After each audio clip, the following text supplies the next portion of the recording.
Demons! Hurry! Lupine are coming! Screamed Nat, running for the wagon front.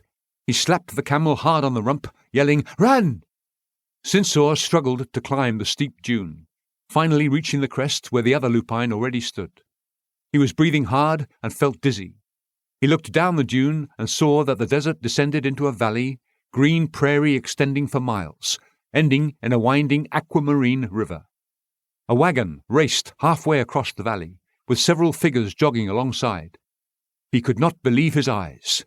His surprise quickly turned to lust for the kill, casting off his fatigue and replacing it with surging energy for the chase.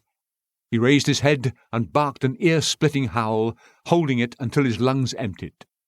Without waiting for the others, he charged down the dune, barking over his shoulder, After them!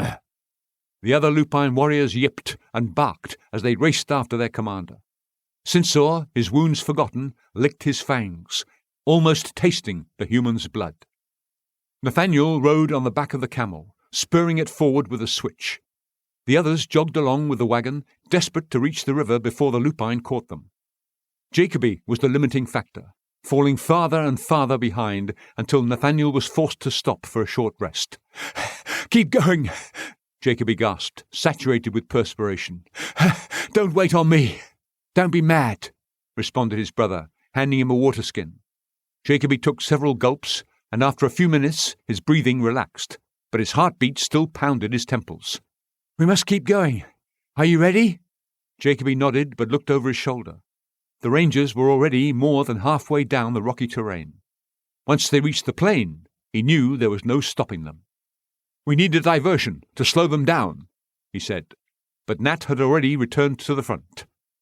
Jacoby reached into the well before the wagon started again and grabbed the needed tools. The wagon lurched forward, but he did not jog after, instead waiting until the others were several hundred yards away. In one hand he had a bottle of golden fluid, in the other his flint. He knelt by the closest large bush, sprinkling a good measure of oil in and around it. Then, using his knife and flint, sparked the brush to a fiery blaze. He jogged to the left, tipping the oil over the brown dry grass for several hundred yards, then repeated the measure to the other side until the bottle was empty. The fire caught quickly. Long tendrils of orange flame reached for the sky, and black smoke billowed into a grey haze. Jacoby tossed the bottle into the flames and trotted after the others, hoping his delaying tactic would give them needed time to escape. Sinsor smelled the flames long before he reached them, unsure at first of what had happened. Then he witnessed the figure trotting after the wagon and knew. "Demon human," he growled, rage burning in his veins. He knew there were only two things that the lupine hated and feared. Water, the first, was more of an inconvenience, but a manageable one since all lupine could dog paddle. Fire was the other, and all wolves had feared it since the beginning of time. Something in the orange-yellow flames triggered a deep core aversion that was debilitating. The wolfmen never used fire to cook their food or for heat, and now fire blocked their way on the cusp of running down their prey. He could see the fear in his warrior's eyes, the sight of the brushfire turning trained killers into children. "We go around. Keep your mind focused on the hunt. Follow me," Sinsor barked loudly, snapping the lupine soldier's attention back to the task. He bounded off in a southern direction to circle the flames, the other wolfmen following.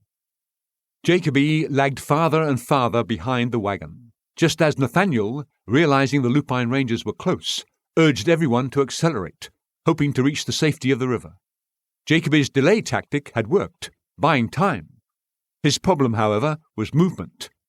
He wasn't near full strength, and the constant jogging tore at his stitches. The wounds oozed blood continuously, staining his tunic and adding to the heat's dehydrating effect. He stopped after a few hundred yards to catch his breath, his head spinning. He didn't know how long the fire would slow the enemy, but it was clear he'd never make it to the river safely. "I won't give up. Nathaniel needs me. I must keep going, but how? I can't keep up."